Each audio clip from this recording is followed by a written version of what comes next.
everybody. Welcome to another episode of Purple Insider. Matthew Coller here. And we have reached the point in the off season where I'm going to tell you the truth. The news is not so hot out there, which means what I would like to do on the show tonight is turn up the heat a little bit in the comments section. So before I get into the one news item that we have regarding the Minnesota Vikings, and then a list that I made to celebrate 5 years of Purple Insider. And then later on this evening, we introduce a new intern to the mix, which will be pretty fun later on tonight.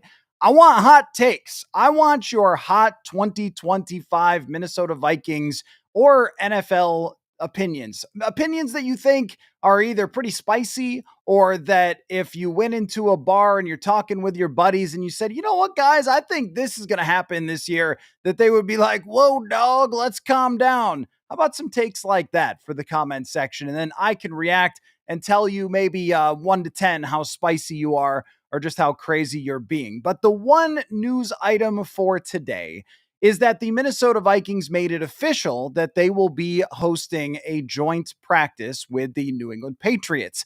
And this is something that the Vikings under Kevin O'Connell have really seemed like they enjoy doing. Remember, last year we talked a ton about the Cleveland Browns joint practice that was on the road. Actually, now we've got some news here coming in from Tom Pelissero about the updated language on proposals from the Packers and Lions. So we'll get to that in just a minute too, and your takes. That's interesting.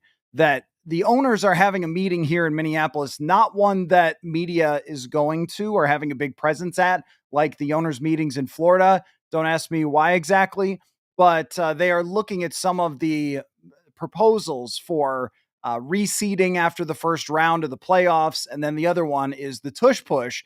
And I'll just get to it right now before I get into the whole other thing, which is Tom says that now the Packers, rather than just banning the tush push, they are proposing to go back to the old rules where from 19 whatever football starting to 2005, you couldn't push guys with the football. And then after 2005, you could. So now they want to go back to not doing it. And maybe there's an argument for health and safety or something there.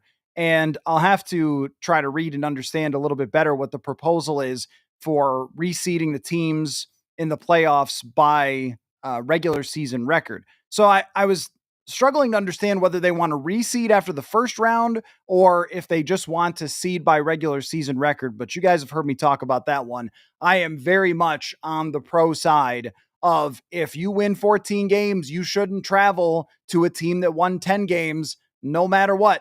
Just shouldn't work that way. And I know that there are some people who really care about division banners. I don't care as much about division banners as I do about playoffs and who gets the right seed based on how good they were. So we'll see how that ends up playing out. But okay, let me swing back to the New England Patriots joint practices. This is something Kevin O'Connell would prefer to preseason games. I think that's become very clear that in preseason games the last couple of years, he has treated those like pure tryouts for the younger players, guys who are trying to make the roster, guys who are on the bubble of being cut, undrafted free agents, because he has started almost nobody outside of last year. They played some of the starters the first series. I think it was one series Sam Darnold played last year. And I remember in 2022, he said he was planning on playing Kirk Cousins for a single series. And then I think he was out with COVID that day or something for why he didn't play. And I don't think that he played at all in 2023 in the preseason. If he did, it was one series and I don't remember it. It's clear that O'Connell views the joint practices as a better warm-up for the starters than the actual preseason games. And I think that makes a lot of sense. And this is one thing about the O'Connell and Kwesi Adofo-Mensah Minnesota Vikings is that everything seems to have a reason for it. And maybe we just feel that way because we get explanations.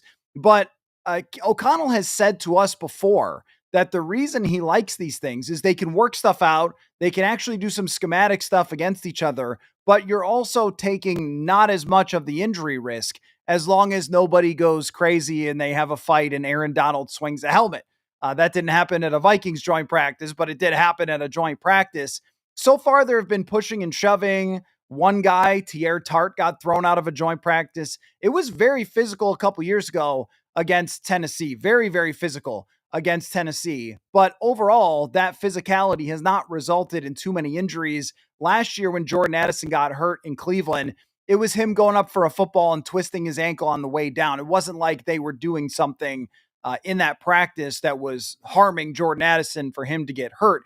And there was another injury too. I think it was Thayer Thomas also got hurt, but I don't think it was because of anything outside of just usual football stuff, jumping and falling. So it's physical and it's aggressive and it can be schemed, and they can put guys in very, very physical drills like special teams drills. This is how Najee Thompson made the team a couple of years ago, is they had special teams drills where you're having one guy who's playing as the gunner and the other guy's trying to stop him, and they race to this pylon thing. I've never seen them do it in a regular practice, but in joint practices they do it, and it gets pretty chippy as they're going down the field. I think it helps them evaluate players a lot better than in a kind of cartoon preseason setting.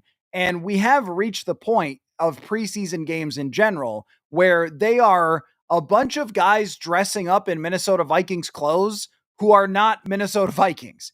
And I always feel bad for the fans. And here's one thing that I wish they would do.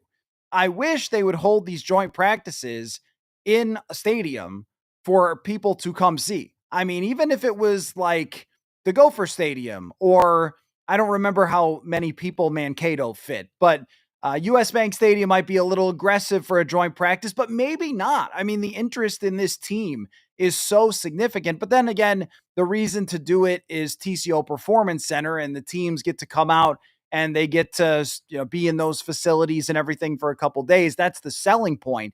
But I also think that a joint practice would be every bit as popular as a preseason game. And I don't think that this is all possible at all in any way. But here would be my proposal. On the day of a preseason game, they should hold the joint practice right before the preseason game. So they come out and they do the joint practice, which means, I mean, in previous years, we've seen incredible plays, like highlight level, amazing catches from Justin Jefferson, great throws from Sam Darnold, great defensive performances that were way more memorable to those there, the fans or us covering it, and meant a lot more to the evaluation and to the preparation of the season than anything that we saw in preseason. I mean, think about last year. Bo Richter, I think, helped his status. Dwight McGlothern, like a couple of guys who were probably going to make the team anyway. But the preseason has become almost a little bit more of just, hey, like we're getting ready for football together and let's all just be watching something that sort of looks like the Vikings. Even those post-game podcasts are really difficult to do. It's like, what's our biggest takeaways? Dwayne McBride didn't look that good. Like, I don't know. It's really hard to do in that setting. But if there was some way they could do a joint practice with all the starters before, so they're not actually playing, the physicality is not there, and then you bring on the preseason game where you're seeing the guys who are struggling to make the team or fighting to make the team, that would be my way to do it. I don't think it'll ever really happen, but if you could get your hands on some tickets to come out and see a joint practice, it is very exciting. It really is. And it's clear that Mike Vrabel and Kevin O'Connell have built a relationship. And I think the Patriots are a great team for the Vikings to have a joint practice with, because a Vrabel team is going to be well coached and they're going to be physical. But I also can't wait to see Drake May and JJ McCarthy on the same field. So this will be exciting to just have that and be able to see some takeaways, compare and contrast. What does Drake May look like? I think we all know that the Vikings may have wanted Drake May, but May and McCarthy, it's not really May versus McCarthy because they're on opposite fields. So it's not like they're going back and forth and keeping score, but getting those two in the same place at the same time will be as good a sports as we can get for the middle of summer. So I think that the philosophy, though, overall by Kevin O'Connell to treat those like preseason games for the starters and then have the preseason games be essentially tryouts is probably the right logical way to do it. But I do feel bad for fans that come to the games because this is always my suggestion. If you buy preseason tickets, get there super early because usually the starters will go out and they'll be on the field and they'll be warming up and maybe signing some autographs or, going over to fans and playing catch with a football or something. And that's the most you're going to see from them. And I know that this is the right way to do it from a football perspective, but with the Mike Zimmer era, when they had Kirk Cousins play an entire first half in the third preseason game, like that was much more real for the fans to be able to see. And now it's just kind of, you get to go inside the stadium, you get to see the team in Minnesota Vikings helmets, and that's about it. But these joint practices with the Patriots will be more of a highlight for evaluation than any of those preseason games. So, all right, I got one other thing for you, and then let's get to some takes, guys. Let's get to some turn up the spice.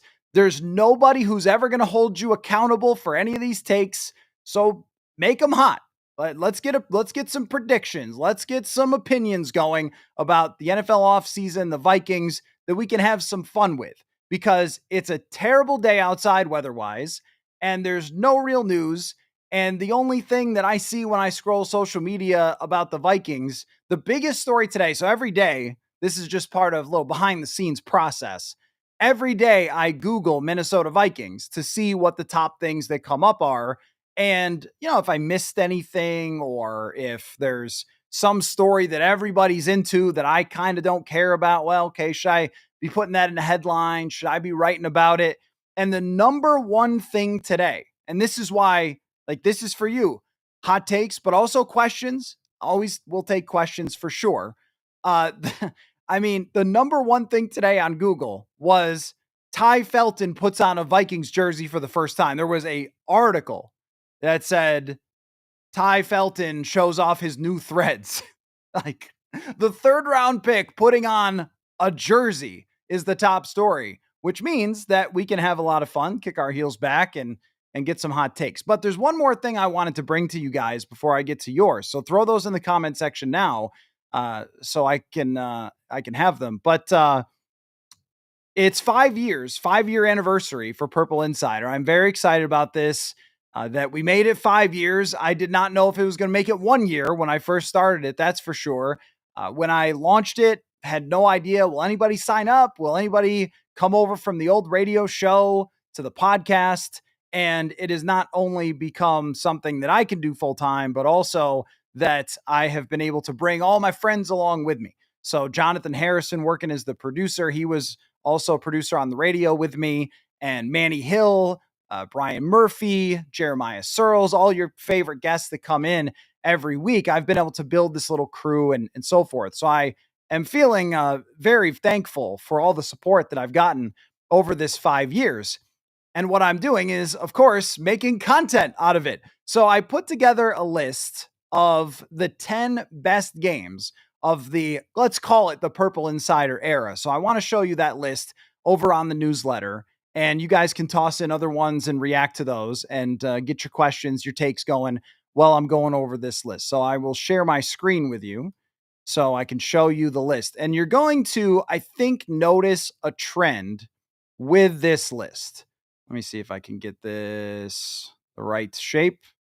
Okay, how about this? Okay, there we go. Get me in the corner. Thank you very much, Steve, for the super chat. Really appreciate that. So let's take a look. And I did not do this in any particular order, but you will notice there's a lot of Justin Jefferson on this list. So I did it in chronological order. Just to take you back a little bit, in 2020, my radio station shut down amid the pandemic right after the draft. So it was in May. So this game of Justin Jefferson's debut was the second home game that I covered as Purple Insider because they opened up against Green Bay and that was not good. And then they went to Indianapolis and there was no travel at that point. So I didn't go. And then this one was the third game. And just to talk a little bit about this is one of my favorite games ever. We had no idea what Justin Jefferson was going to be because Justin Jefferson had missed a lot of practice because he had gotten COVID, and then they didn't have training camp in a normal way. They had training camp, it was kind of truncated, it was shortened. And Justin Jefferson, we really just didn't get a great sense for what he was going to look like as an NFL player. And then for him, those first 2 weeks, because he had that shortened training camp, those first 2 weeks, he came out and was playing mostly in the slot and wasn't really getting a whole heck of a lot of opportunity, just a couple of catches. And in this game, the way he exploded, and it's really one of the coolest moments I've ever seen from an NFL player, is Jefferson catching the 75-yard touchdown. The way that he did it, though, for his first sort of welcome to the NFL, or welcome everybody else to my NFL for Justin Jefferson, is he catches the ball and he's out in front of the defensive back and he's got an edge on him, but there's another DB coming over to try to make the tackle. And the way that he cut back, broke the tackle, and then grittied into the end zone with the football in his hands was one of those, like, this is greatness, my friends. Greatness has arrived in the NFL. And so that was definitely one of my favorite games. It came down to the wire. The Vikings did not end up winning. It was a shootout, but we knew walking out of that building. And also think about too, you might have somebody have like natural energy and okay, all right, they're going to go crazy and dance into the end zone or something. There was no fans there that day at all. And I mean, with no fans at all in the stands, for him to still pull that off was really, I mean, something that is impossible to forget. So let me see if I can make this on the screen. Well, now I'm on the wrong side of the screen. Okay. How about that? That still looks weird. Okay. I just felt like I was in a little box. Okay, that's better. That's pretty good. Let's do it that way. So I don't feel so tiny on the broadcast here. So that's one. The next one for my favorite games of the Purple Insider era was, unfortunately, Greg Joseph's miss against Arizona. And this list is on purpleinsider.football. You can read the entire thing. I don't have to go through that game too much, but it was one of the most back and forth, crazy, Rondale Moore scores a wild touchdown, exciting games that they've played in the last 5 years. It just came down to a Greg Joseph miss. And I ran across a really, truly crazy stat about Greg Joseph's game, is that during his entire career, he has only missed one kick between 30 and 40 yards. And it was that kick. Of course, right? Of course it was. But in this one, something else happened too. This was a KJ Osborne breakout game, which I think it should serve as a reminder. And I wrote about that here. You can see, serve as a reminder that the Vikings have one of the best wide receiver coaches in the entire NFL in Keenan McCardle, and that Kevin O'Connell made a very smart move keeping Keenan McCardle rather than firing him and hiring his own wide receivers coach. And KJ Osborne hasn't done much since, but in 2021, he was a breakout star, and that was under Zimmer. But I think that Jefferson campaigned. I think he said that he campaigned for McCardle to stay. So that was a smart move. But this was the Rondale Moore touchdown game. Between the two quarterbacks, it was something like 750 yards passing. Crazy game. The next one on the list is the shootout against the Packers in 2021. If you guys remember that one, that was Adam Thielen catch along the sideline to win that game. When we really knew that the Vikings defense was not going to be good enough, but they were still fighting for a playoff spot and got to 500 after the horrible start in 2021 by winning that game against the Packers. But that was a 75-yard touchdown for Aaron Rodgers, and then Kirk responds. That was a good one. And that was also fans back in the stands for the first time against the Packers. Next one on the list, this is a great image I want to show you guys, is the Bills game. And it's one of my favorite images because, as I wrote there, I love data and it's very nerdy. And to my nerd brain, this is one of the coolest things that's happened since I've covered the team. You remember the Justin Jefferson catch, the one-handed catch, falling to the ground. You probably remember Josh Allen fumbling a quarterback sneak. Guess he's just had some bad moments with QB sneaks. Hey, just like in the playoffs last year. But this truly demonstrates, and if people are listening just to the audio, the images of the win probability showing how late into the game that the Buffalo Bills had about a 90% chance to win the game. Almost until it was over, they dominated the entire game by win probability. The whole second half, they are above 75, 80%. And then the Josh Allen fumble, the recovery, I think it was Eric Kendricks in the end zone. And then Patrick Peterson's magical interceptions. Duke Shelley broke up a pass at the goal line. This was a, and also just going back to my hometown for the first time since I've been here. Delvin Cook, Delvin Cook had the big run in that game. There were many times during that Bills Vikings game where we just thought, well, this is over. This is ugly. It's a bad loss. They're not who we thought they were. And then they found a way to win that. But Patrick Peterson saying after the game that he understood based on the formation that the Bills were going to run in breaking routes. And that's how he picked off the two passes in the end zone. That's some high IQ stuff. A lot of really fun memories from that one. Next on the list was 2022, the comeback game. Needs no explanation. The Vikings being down 33-0, playing about the worst football you could ever play in the entire league that is possible, because they were not only playing a bad team, they were playing a team with an amateur coach in Jeff Saturday who had come off high school coaching and television to try to coach an NFL team. There was the punt block, there was a fumble, there was an interception, there was a failed fourth down pass by Ryan Wright. And then in the locker room, Patrick Peterson tells his teammates, hey, we just need 5 touchdowns. And they all kind of laughed, and he was serious. And they got that. That was another KJ Osborne breakout game. The Delvin Cook screen following Ezra Cleveland down the sideline.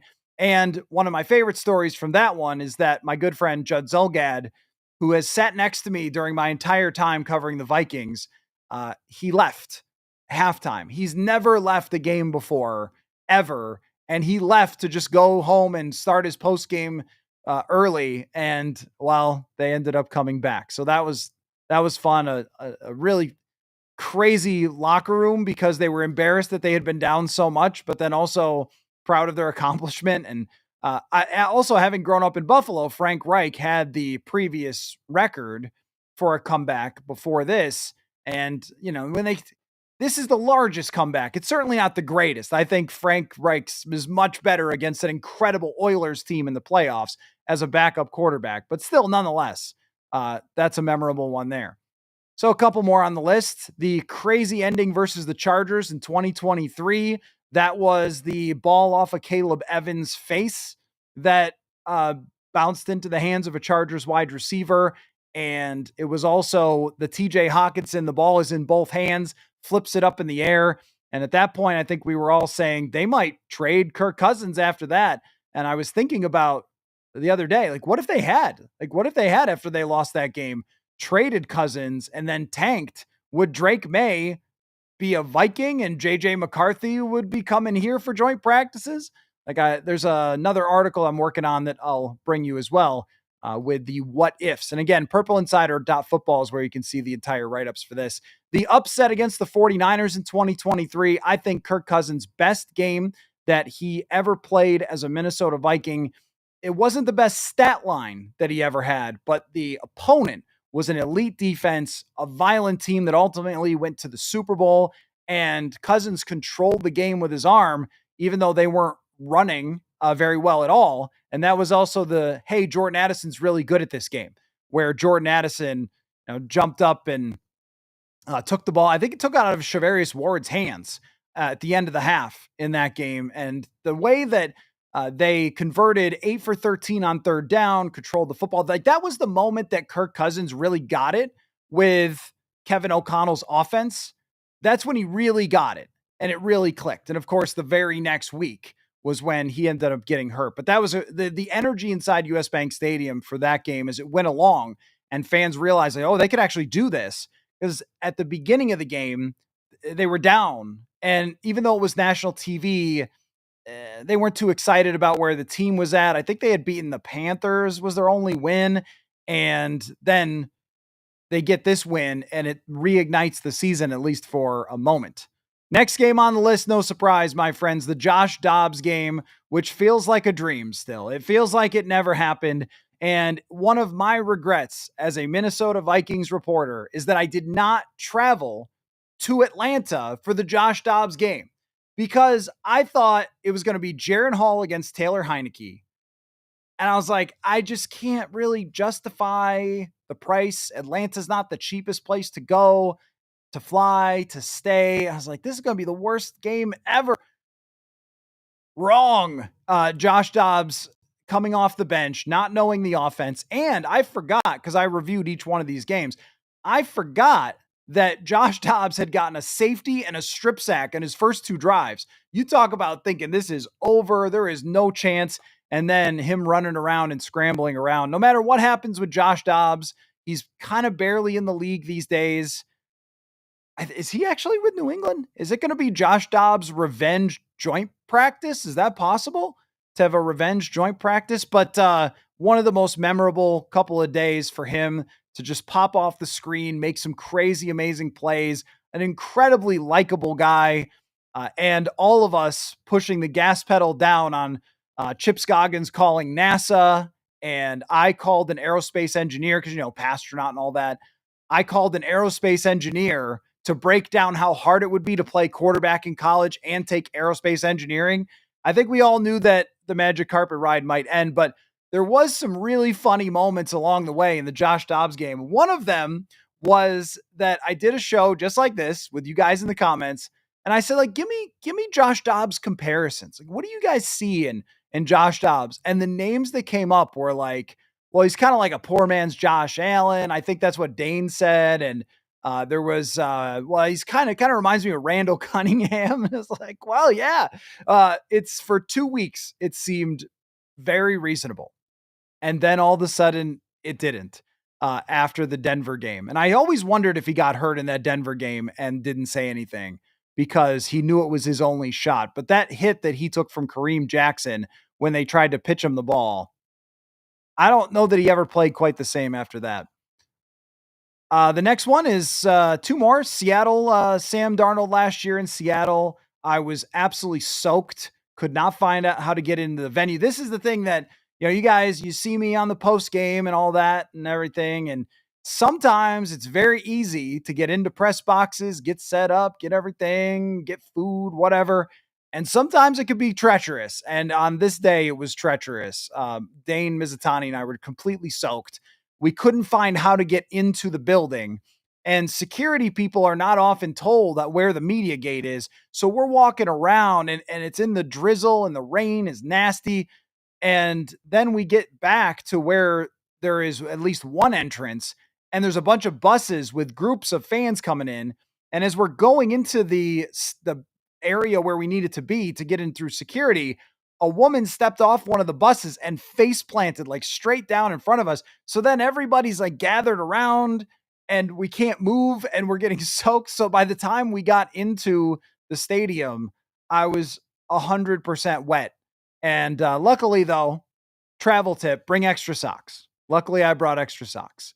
But that game, the play alone from Sam Darnold, this is what I want people to separate is what was so much fun about Sam Darnold with the decision to move on from Sam Darnold. Like, I think that every time Darnold comes up, people are going to go, the playoffs, the Detroit game, that's who he was. We found out that's who he was. And there's always going to be this little tinge of like anger at Sam Darnold for not being the real thing and for coming apart at the end, which I thought the Rams game was not entirely his fault when you watch it back. But I think that moments like this, for somebody who had never succeeded really before in the NFL, that game in Seattle, were just awesome. And you can hold on to that as being awesome with also recognizing it was the right thing to move to McCarthy. And the last one was the heavyweight fight against the Detroit Lions. And I know they lost that game, but what I really love is the rivalry that is budding with the Detroit Lions. I absolutely love it. What's happening with the Lions and the Vikings these last couple of years. Yes, the Vikings lost that game, but it went back and forth. The numbers on that one are crazy. Go look at that box score. The total yardage was separated by like 10 yards. The time of possession was separated by less than a minute. The first downs were separated by 3. And almost every game that the Vikings and Lions have played has been these heavyweight fights. And I have just come to really, really enjoy these two teams with so many skill players. They have a crazy coach. The Vikings have coach of the year. And every time they go at it, it seems like Dan Campbell just gets the edge, but Ben Johnson's not there anymore. And these are the two favorites for the division. Like those games are going to be absolute fire this year. And that's where I think it took another step in the rivalry was that game at US Bank Stadium last year because Jahmyr Gibbs was the guy in that one. Like, okay, he is for real. And also, the Vikings were at full strength defensively, and Ben Johnson still picked them apart in that game. But they were one first down away from winning it as well. So that one just went back and forth. The crowd was great. Talent was out of this world. Aaron Jones had a long touchdown. Justin Jefferson had a long touchdown. Gibbs, St. Brown, somehow Khalif Raymond, every time he plays the Vikings, does something awesome. So I love where that's at. So that's the list. My 10 favorite games since I launched Purple Insider 5 years ago. You can read all the details again over purpleinsider.football. Also a great way to support the show. Okay, let's get to some of these hot takes. And if you haven't tossed one in, feel free to toss one in. Also questions, though. Doesn't have to be hot takes. I'm just opening the door for this time of year because I think it's not going to be OTAs until next week. So we got time. We got time to discuss. And even when OTAs happen, we got time to discuss your hottest opinions. But questions, of course, are open as well. And Digital Plains Media kicks us off with if JJ McCarthy has a 2024 Bo Nix type season, how many games will the Vikings win in 2025? And adds, and can they go on a Super Bowl run? Well, let's see. So Bo Nix definitely had his ups and downs. But let me look at what Bo Nix did here last year. Because he threw a lot of touchdowns, but was he actually good? I think that he got to be good. I'm going to take a look at his PFF stuff right now. So Bo Nix rated as the 17th best quarterback by PFF, but within percentage points of Jordan Love, not even that far back from CJ Stroud, who didn't have a great season. And PFF has Russell Wilson similar. I guess Wilson was a tale of two seasons. When he first started, it went pretty well, and then it got worse after that. 29 touchdowns, 12 picks, 3,700 yards, almost 3,800. 21 big time throws and 13 turnover worthy plays, a 93.3 rating. And also was playing his best ball at the end, but then they played the Bills on the road with a team that was just not in the Bills' stratosphere. I'm going to say how many games they'll win because he also had some bad ones. If I pull up just his player page, there was that game where he had negative passing yards. So his first 2 games of his career, Bo Nix, he threw 0 touchdowns, 4 picks, and had PFF grades in the 40s. And also his 4th game, that was where he averaged 2.4 yards per pass. So this is what I mentioned about McCarthy, that we are going to have to hold on for dear life sometimes. We are going to have to come out of games and go, now, not too many of them, if they're going to be good, but even in a good season like Bo Nix had, you still are going to come out of some games going, what the heck was that? Because that's what happens with young quarterbacks. This type of season, how many good games did he play? Down the stretch, he really had a run of 5 or 6 games in a row where he was very good. He was great at the end of the season. Casey, he pumped his numbers up though. Good for him. Casey was not playing their starters and he threw 4 touchdowns. Hey, that's a good job. So maybe it was a little artificially inflated, but he had some good games in there. If he plays like that, I think that you're probably looking at a 11 win type of season. It's probably a fair expectation for the Vikings. If he is up and down a little bit at the beginning and then hits his stride and takes advantage of the bad defenses the way that Bo Nix did. I mean, touchdown to interception ratio is a little bit tricky because if he gets them to the 1 yard line and Jordan Mason runs it in, he gets no credit. So where did they rank offensively? That I'm interested in, because that is always more important to me when we look at a quarterback because the quarterback is normally the driver. That is usually more important to me than the actual like touchdown to interception ratio. So in expected points added last year, offensively, the Denver Broncos were 16th. What were they in passing? In passing offense, they were 17th. So I'm going to say he's got to be better. I'm going to say actually to win 11 games, he's got to be better. They've got to be better than 17th in expected points added for passing. So maybe like 10 games if he plays like that. I think they had a top 5 defense. That probably helped them. Maybe their schedule was easy. But I mean, it's a high bar to set if you're looking at just the numbers of like touchdown interception ratio or QB rating. But I think the analytic numbers there tell a little bit different of a story with Knicks, where they were just a mediocre passing game. And if you have Jefferson, Addison, Hawkinson, this offensive line, you need to be better than a mediocre passing game unless you're going to be an elite running game, which I think they can be good, but maybe not elite. Matt comes in with the Packers end up last in the NFC North. It's plausible. It is definitely plausible. The thing you're asking about the Packers, or really, I mean, any team when we're trying to project, is always, well, what is it that could undo this team? And I mean, the number one thing is if Jordan Love plays a wild brand of football. And we saw him do that last year where he just did not have the same type of juice that he did the year before, but it's also that he didn't have the same type of luck in throwing the ball down the field. I remember there was stats on this about him just heaving it up and throwing it up for dear life in the final 8 weeks of the season and how often somebody caught it. It's hard to sustain. The contested catch rate was hard to sustain. At the same time, Jordan Love might be to the point where he's kind of like what Kirk was in a different way. Obviously, he's a huge guy who throws the rockets, but he might end up being where he's going to be, or maybe Geno Smith, kind of, where he's good enough to get you a lot of wins and put you in a lot of games. But is he good enough to be consistent over an entire season to the point where he could throw, 35 touchdowns and 4 picks or 6 picks and 4,500 yards and be the driver of that offense? Because I think it's actually telling that they went out and got Josh Jacobs and they wanted to lead with the run when they have Jordan Love. I think that kind of tells you something. It's sort of like San Francisco and they just paid Brock Purdy, but it's the problem San Francisco has in paying Brock Purdy, which is they need to be able to run the ball. They need to have everything cooking around him in order to have a lot of success. And when some things went wrong for them last year, they just weren't as good.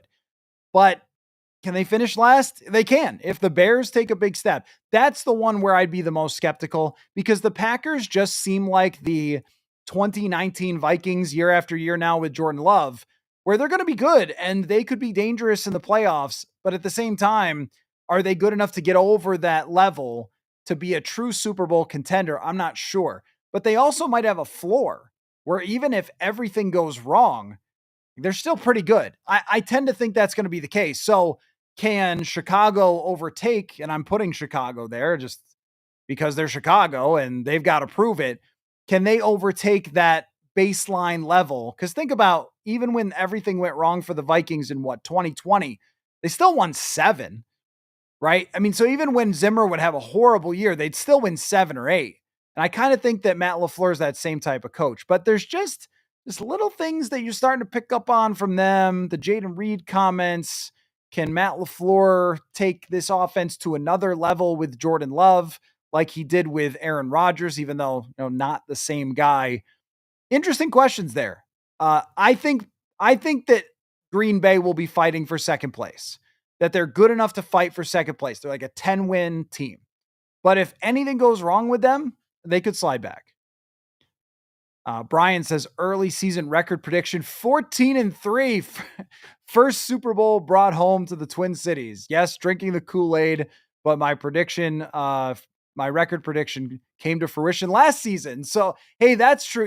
Brian, that's exactly what I was going to say, is that last year, if you had said that in the comment section, I did ask for hot and juicy, by the way. I did not say, hey, let's give your most rational and reasoned out take. I said, like, hey, let's have some fun here. There's no rules. 14-3 would have been something I never in a million years would have predicted last year. When we were having discussions at this time last year, they had just drafted McCarthy. We had seen all of probably one OTA practice or rookie minicamp, and we understood that it was likely going to be Sam Darnold. And what we were saying is, I wrote an article about this. It actually seems really funny now. I wrote that if they have a 6.5 or a 6-win season, that we're going to know, because that was the over under. Everybody knows that 6.5.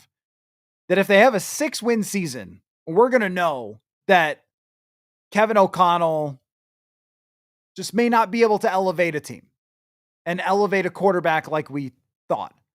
Like it was such a low baseline. Like if they go below that, then we've got problems here with the management. That's the way I was looking at 6.5.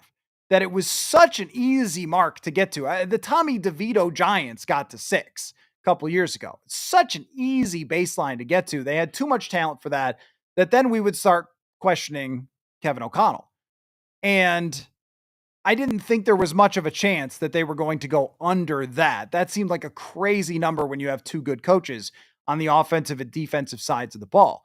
But I remember picking 10. I think I picked 10.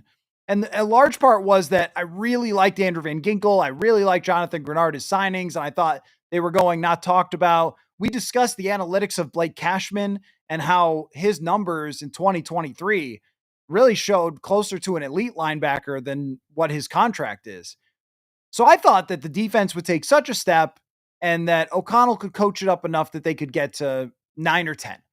But I remember having to reach for that last win when picking the schedule and being like, I don't know, I think, gosh, do I have to have them beating the Packers twice? Which they did, but I felt like wrong for having them beat the Packers twice in my record prediction because it was just so hard to see them being great last year. And then they were. Everything clicked. Aaron Jones was really good.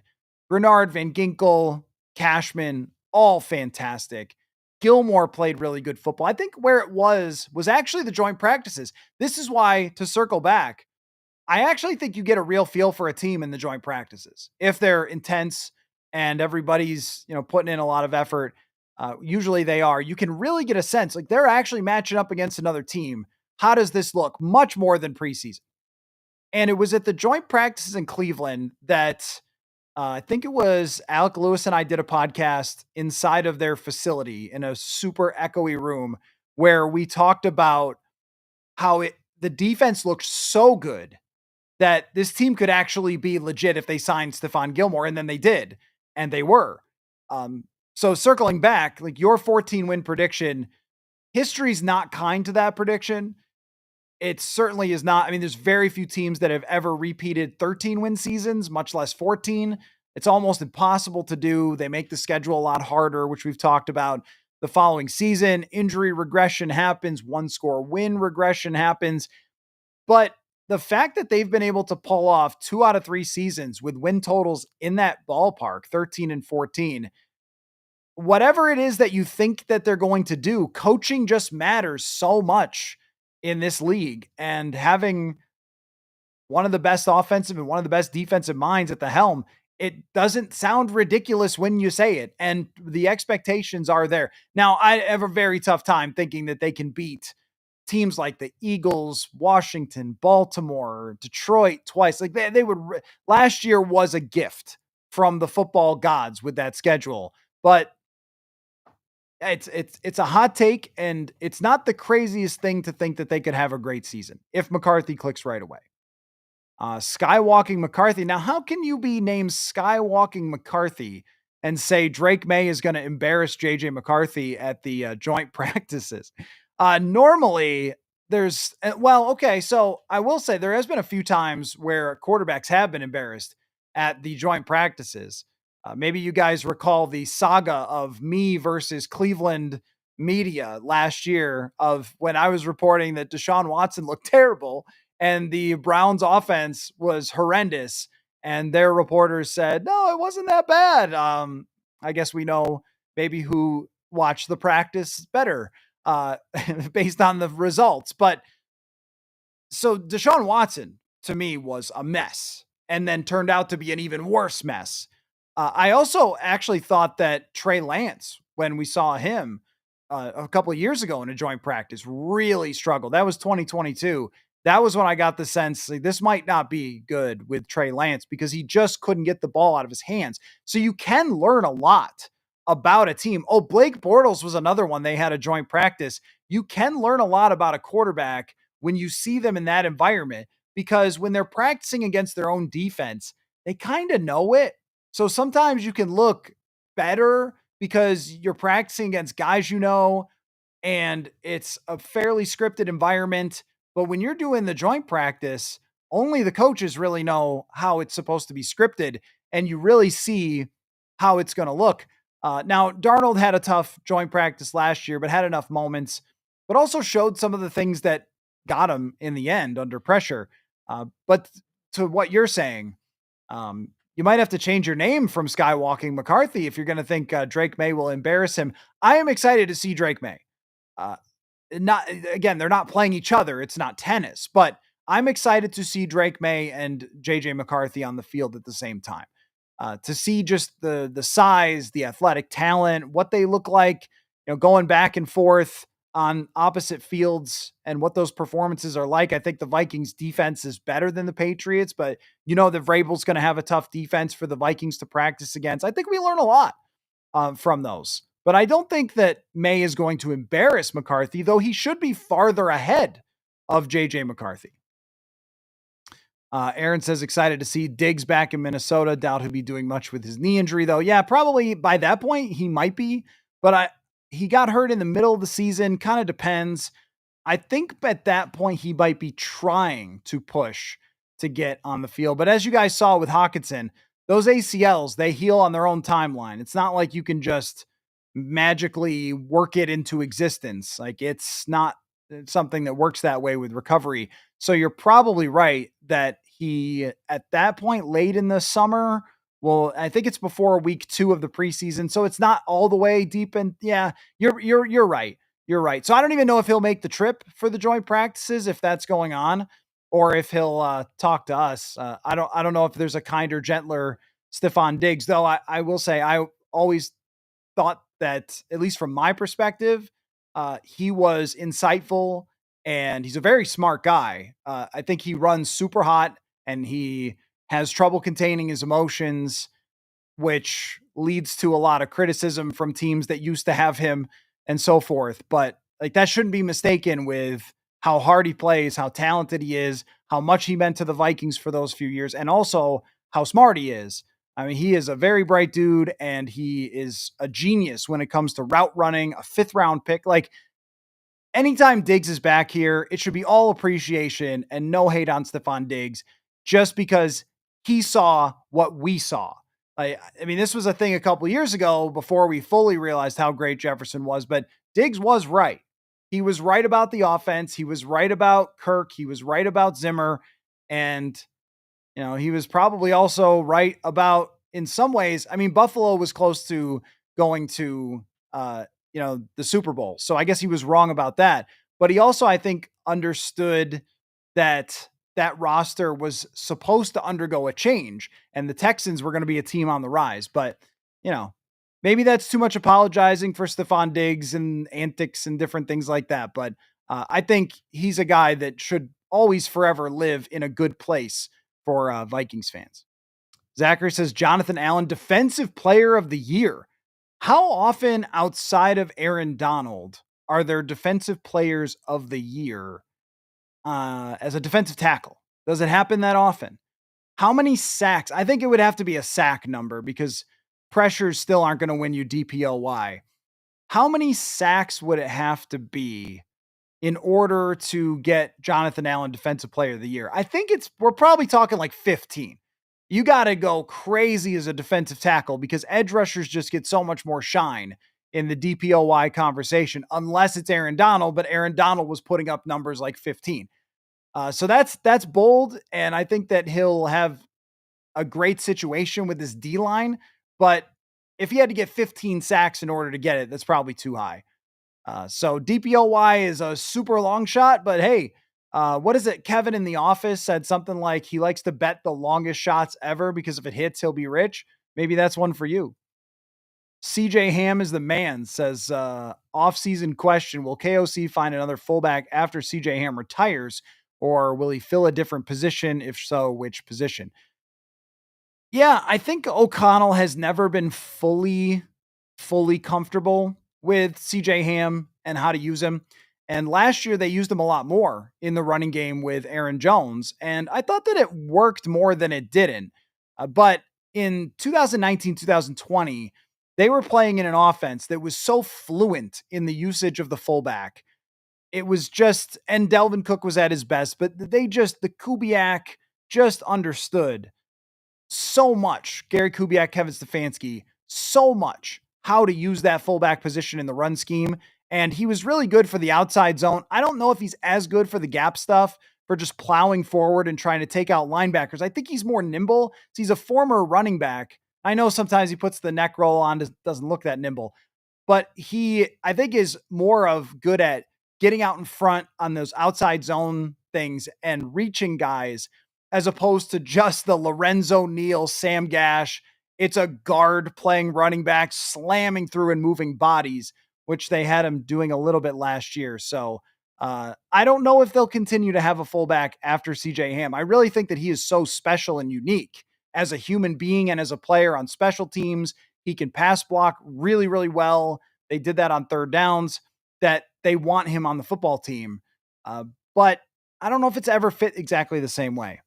Jonathan behind the scenes informs me that the last defensive tackle to win DPOY was Warren Sapp in '99. I assume you mean non-Aaron Donald. So yeah, that's a bold one. Yep, that's but how many sacks is realistic for Jonathan Allen? Like 7 or 8?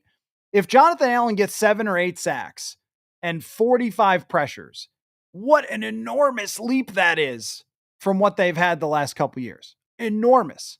So DPOY, big jump. Not Warren Sapp. He's not Aaron Donald. Could be pretty darn effective, though. Brett says the Lions will finish last in the division. The coordinators were all that was making them great. Dan Campbell is a buffoon. Well, I said I was going to give you guys like hot ratings, like 1 to 10 or something. Well, you guys are bringing it. You guys are bringing a lot of like 9s, 8, 9s. Jonathan Allen for DPOY is probably a 10. 14 wins is probably a 10. Dan Campbell's a buffoon is probably pretty high on that list. I don't disagree that Ben Johnson especially was unique and had the perfect understanding, the perfect fit for all of those players. I don't think Dan Campbell is a buffoon. I think he's a buffoon like a fox. Like he presents himself as this like wildly emotional, crazy man who's just screaming and yelling. But I think that him even understanding who good coordinators would be and having them guide that rebuild, he already hired 2 great coordinators. And Aaron Glenn's been, I've criticized him before for his simplistic defense, but they played well last year. And they certainly won the last battle with the Vikings. But I think Campbell is clever in that way, that he knows how to delegate. And just in any position in life, knowing how to delegate and trust the people that work for you is pretty important. Last in the division would probably need a Jared Goff injury, but regression is possible here. That I will give you. Like it is super hot to say as far as takes go that he's a buffoon after they won 15 games and that it had nothing of it had anything to do with him. Like that's a lot, but they could regress. They could definitely regress. CJ says, hot take, the Vikings will win a Super Bowl under KOC, hopefully with Kwesi, extend him, and during JJ's rookie deal. Yeah, so this is the first time, CJ, that during the 5 years of Purple Insider, to weave multiple topics together, it's the first time I think we can really talk about it. And I also see other people talking about it. Like when they won 13 games and went into the playoffs, my thing was, hey, if you get to 13, like that's the baseline. And the same thing last year. That's the baseline where teams that win 13 and 14, they compete for Super Bowls. So it was realistic in the way that the regular season suggested they deserved to be talked about as a Super Bowl contender. But the rosters really didn't deserve to get talked about as a true Super Bowl contender. Not the Ed Donatel defense, not the offensive line last year that was playing with a replacement left tackle for their superstar.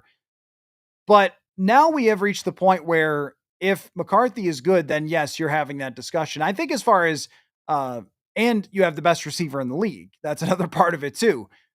Anytime you have players and Grenard, top 5 pass rusher, like anytime you have players like that who are superstars, megastars in their prime, and you can spend all the money, like that's what we see from San Francisco. That's what we see from Philadelphia.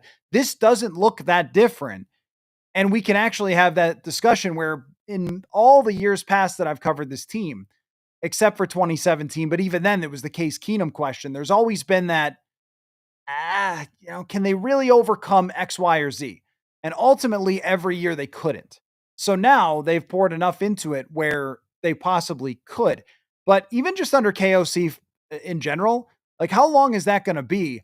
I think that's going to be a really, really long tenure for Kevin O'Connell in Minnesota. This is a coach that you treat like Mike Tomlin, where you just don't fire this coach, not somebody who's this good at it. There might be ups and downs, but you just don't fire a coach like this if you find one. Skywalking McCarthy really not bringing the positivity here to the show. Says KOC is not winning a playoff game as Vikings head coach. He seems to be a regular season mercenary. Zim's 2019 team was less impressive than KOC's playoff teams and took them farther. Well, I disagree with that. No, I disagree with that. The 2019 team was really good. It had almost all the players still from 2017, and they were completely healthy. That was Kirk Cousins' best statistical year. Delvin Cook was incredible that season. Top 5 defense. I don't think so. I don't think last year's team with Sam Darnold and a lot of holes on the offensive line, a lot of holes on the defense was necessarily as good as the 2019 team. And as far as not winning a playoff game as a head coach, it's funny like that with playoffs. And I remember going through this with Sam Darnold because he lost his first playoff game and he played horribly, and everyone decided he could never win a playoff game in his life. And I remember looking back at Eli Manning and the start to his playoff career and how horrible it was. And then he becomes the most clutch quarterback, but only ever wins playoff games in 2 years and is known for how clutch he was. I think it speaks to how hard it is to win in the playoffs. Judging Kevin O'Connell off 2 playoff games is insane. And you did go for hot. So that's like a 10 out of 10 for hot right there. So I'll give you that. But look at Denny Green. And I know Gary Anderson missed the kick. Denny Green should have gone to a Super Bowl, but Denny Green's history until 1997, think about this. If Denny Green does not win against the New York Giants in 1997, it's possible he gets fired by the Vikings because he couldn't win in the playoffs. And they had to get a onside kick and a game-winning drive from Randall Cunningham for Denny Green to keep his job. And then in 98, they have one of the best seasons of all time. I think trying to judge, how close was Tom Coughlin to getting fired in New York before Eli won? Sean McVay couldn't win the big one after he got outcoached by Bill Belichick. Andy Reid. Oh my gosh. Andy Reid. Look at the criticism Andy Reid got over his career for all the close calls and all the NFC championships. If you are a great coach and you get enough shots at it, there's a good chance you're going to win one. But you know what? If you bet against your team winning the Super Bowl, like you're going to win a lot, or against winning playoff games, like you're going to win because it's hard to win in the NFL. But I think that saying that he won't win a single playoff game in his career is nuts because his career is going to be long with the Vikings. I think he's going to be here a long time. When you create this type of environment where you can go into free agency and make a list of the players you want, and the guys sign here, and I know they had to have the cap space, but every single guy to a T says that NFLPA survey, Kevin O'Connell's coaching style, all of that was bringing them here. And then what he's able to do with a quarterback like Sam Darnold. If JJ McCarthy is even decent, Kevin O'Connell's your coach for a long time, and they will have a chance to win playoff games. So I'd say that is a pretty fire take, but I can't get anywhere near on board with that one. I think Kevin O'Connell will win playoff games, but it takes a while. Not every new young coach comes in and just starts. The thing is, and here's the problem, like O'Connell is actually a victim of overachieving in the regular season and setting the standard of 13 or 14 wins. If they had won 9 in 2022, I think we all would have been like, okay, well, good coaching job. That was like a 9-win team. They win 13. Then if you lose in the playoffs, like, how dare you? But a lot of times the playoffs expose, you've seen this in basketball, like the playoffs expose whatever weaknesses you covered up. The Golden State Warriors were a great team down the stretch and won a lot of regular season games. But when they got into the playoffs, even before Steph got hurt, you just saw, oh, yeah, that's right. They don't have a lot of players. That's kind of how it worked for the Vikings in these 2 years. Now it is different. I can't guarantee it, but I think he will win playoff games in his career. Steve says, lukewarm take. KOC will call for a trick play at the worst possible time, and it will fail in epic fashion. Okay, so I do think that O'Connell backed off last year, that he backed off all the trick plays after the totally disastrous end around in Jacksonville. I don't remember him calling too many trick plays after that. So he may have gotten the hint that he's not going to be Ben Johnson or Dan Campbell with those trick plays. But yeah, that is a pretty lukewarm take. Mama says Caleb Williams will be considered a bust in a couple years.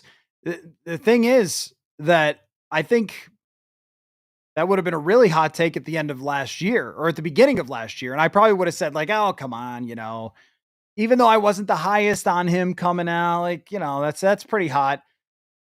Things are not trending in a great direction. And usually it takes about 3 years to figure it out for sure.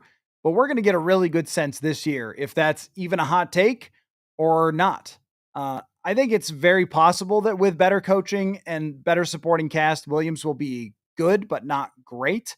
That's where I would land him if I were to guess, like on the spectrum of all things Caleb Williams could become. Is he like a Jordan Love where, yeah, I mean, he could get hot against you and then you are screwed. Like he could just win a game with his arm because he's so talented. But there's always going to be enough boneheadedness, mistakes, sacks, dropping the eyes, not being a leader, whatever it is, to not quite get over that threshold. And think about how high that threshold is to be Lamar, to be Josh Allen, to be Patrick Mahomes. And I think Jaden Daniels has that. But I think Caleb Williams right now, even if you just use 1 year sample size, probably his trajectory points to being a little bit more like a Jordan Love or a Trevor Lawrence than it does being like Lamar Jackson. Craig says, hot take, Josh Oliver has more receiving yards than Hockenson in 2025. I still question if Hockenson is going to come back to full form. Oliver looked good blocking, was excellent catching last season. Yeah, that's one I can't get on board with even remotely because, I mean, look, Hockenson was still good last year and he's basically a receiver out there.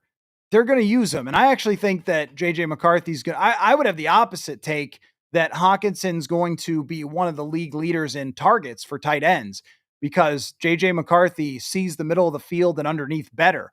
I like Josh Oliver and what he does, but that one's pretty spicy because I think Hawkinson is going to be back. I don't think he rushed it, but there was signs of some rust. I also think that tight end is always there for the quarterback. It's really how much the quarterback wants to use it.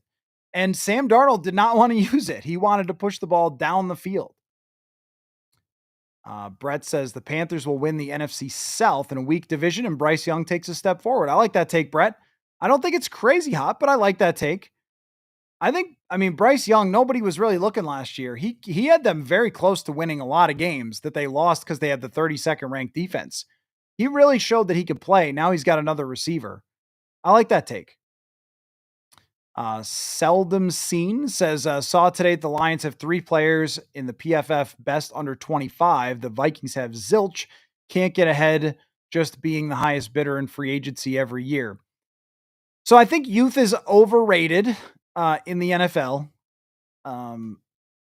Like being the youngest team hasn't really gotten the Packers all that far. Like they talked about it nonstop, how young they were. A lot of times veteran teams are the ones that win. Like there were a couple of young players on Philadelphia, but there were a lot of guys who have been around the block or developed over a couple of years. And I feel like I see this a lot from some Vikings fans who are kind of like, and I don't mean this in an offensive way because I love you people, but like front office big brain people the guy who knows all the comp picks, the guy who knows all the over the cap, every single player's cap hit and stuff. And again, I love that. I'm not making fun of that. That's what we do here. And I love those discussions. So don't take that the wrong way.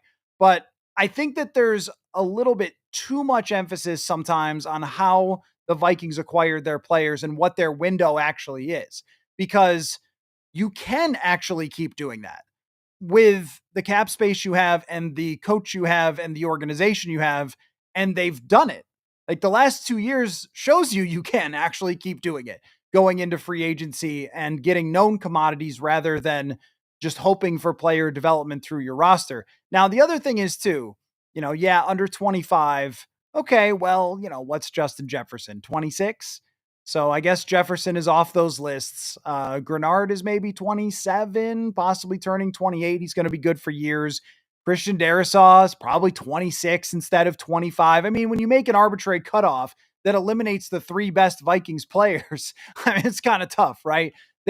What the Vikings have is they have 2 to 3 years of all these greatly talented players in their prime. And if the quarterback is good, they're going to get there. Who knows if they're going to get to the Super Bowl, but I mean that they're going to be highly, highly competitive. Edwin says, do you think Jefferson will be the first wide receiver to win MVP? I do not think anyone will be. I just don't think it's possible. A quarterback is always going to be the guy who wins MVP, but I do like that Offensive Player of the Year has shifted over to being kind of the non-quarterback MVP. But it just seems like, and there's no argument. I mean, it's just always going to be a quarterback who's the most valuable player. And even Justin Jefferson said that himself. Matt says, hot take, Turner will get more sacks than Van Ginkel this season. Yeah, I mean, Van Ginkel is kind of ripe for some regression there in his sack total, not his total impact, but the sack total was by far his career high. That's going to be hard to repeat. And I could see Van Ginkel shifting a little bit into more of a complete overall linebacker and Turner rushing the passer more, even though they were cross-training him last year. So, okay, great stuff. Feel free to continue with the hot take. You guys turned it up. Hey, I always appreciate when I just throw something at you at random. It's not even in the headline. I just say like, hey, fire me some hot takes. You guys did that. And if I didn't like your hot take, don't take it personally, because that's why it's a hot take, right? So good job on those. And thank you very much. Now is an interesting time in the history of Purple Insider, because we are going to introduce the newest Purple Insider intern, if she's ready, waiting backstage. Okay, yes, she's ready to go. All right. So wait, what did I just push?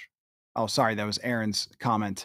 They have good youth in key positions. You can fill their position. Yeah, no, I agree. I agree, Aaron, that it's not youth. It's just in their prime, which means your window is now. And there's no such thing as a 10-year window anyway. So off you go. But anyway, okay, we are going to introduce the next great intern in Purple Insider history. Her name is Maggie Robinson. And here's the thing. She's a little bit of a hybrid intern, because I think she's got a little bit too much street cred in football to truly be an intern. She's worked the last 2 years with NFL broadcasting, television productions and operations, live events, which is really cool. And we're going to hear about some of her experiences there. Also worked game day PR and communications with a team that I don't want to tell you. It's not Green Bay, but it's a team you don't like. So we'll talk about that. The Philadelphia Eagles. But is now working her way in front of cameras more often, going back to Syracuse in broadcasting. So we welcome in for the very first time, Maggie Robinson. And wait, Maggie, there you go. Big. Now you're big. Hello. Welcome, Maggie. How are you? I'm good. How are you doing? Well, I think we're having a fun night. I kind of love these times where there's nothing technically that we have to talk about. And so we could just throw anything out there we want. So you are taking over for intern Clay, who did a great job, and he graduated and sent me a picture of him graduating. Yep, congratulations to him. So now you are taking over his Monday night spot, and with a similar assignment of coming up with 5 topics for us to talk about. And there wasn't, again, a whole lot of obvious news items for you. So I'm fascinated to see where you begin. But I would love you to tell the audience about your experience working for the NFL the last couple of years. Even you were at this year's draft in Green Bay. Yeah. Yeah, you're getting me fresh off the NFL. I am unemployed as of 2 weeks ago. So I'm in a little, we're calling it my sabbatical between finishing work and starting at Syracuse.